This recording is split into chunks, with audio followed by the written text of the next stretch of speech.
Hello, welcome back to my studio. In this video I'm going to be telling you a bit more about color mixing. One of the most popular topics that I get asked about a lot is how to mix different kinds of colors. One of my students specifically asked me about mixing flesh tones, so I thought I'd do this quick lesson about just that.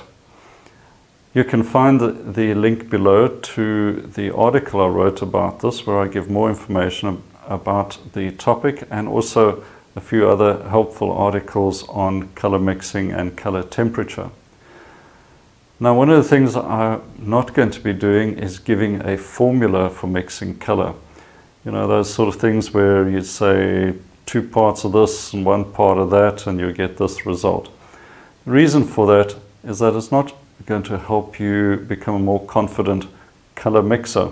The fact is that every subject that you're observing is going to look different in different lighting conditions, different times of the day and environments.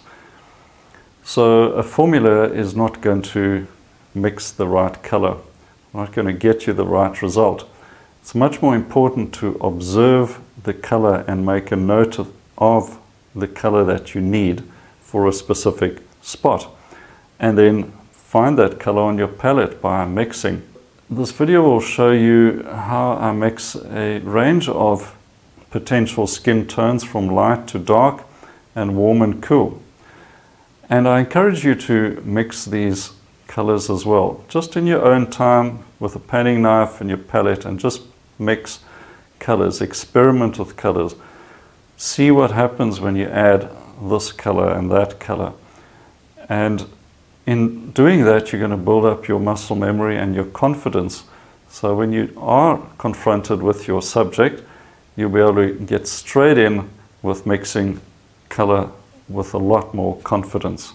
So try this out and just keep practicing, and it will become much easier for you to see color and to mix the color as well.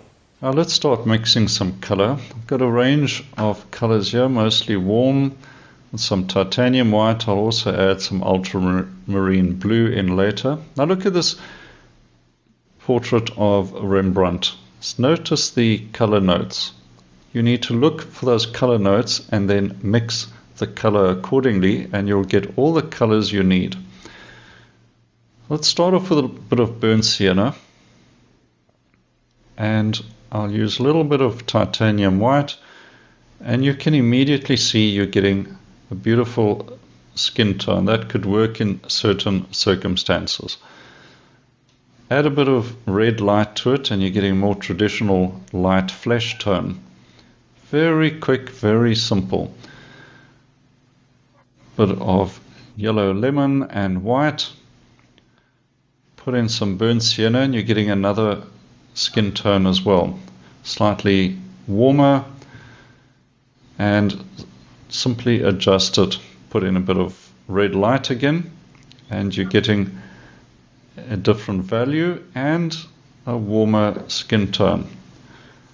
Let's try a bit of alizarin crimson, see what happens. Also changing the temperature a little, cool it down with ultramarine blue. You're getting a lovely shadow skin tone. Warm things up, bit of yellow, cool things down, getting that bluish green tinge you'd get around perhaps a mouth or a chin area. For dark skin tones, burnt sienna, ultramarine blue gives you a lovely deep dark color, very rich. Put some red in, see what happens. Experiment like this. Add a bit of white as well to see what changes happen. You cool things down a bit, you need to warm them up again. So adjust value, adjust color temperature. And by playing around with color like this, you're going to get more accurate color, more expressive color perhaps, if that's what you're looking for.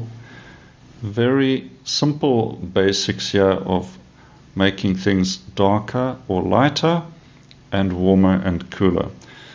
So as you can see, no simple formulas to mislead you. It's simply observing the correct color notes in your subject and then mixing those color notes on your palette. Lovely orange, put in a bit of burnt sienna, see what happens there. Another potential skin tone you've got. So play around with these colors, test them out, and develop your own perception of color notes and how to find those color notes on your palette as well. So you can see this is a bit of yellow ochre cooled down, and you can get interesting and effective colors this way.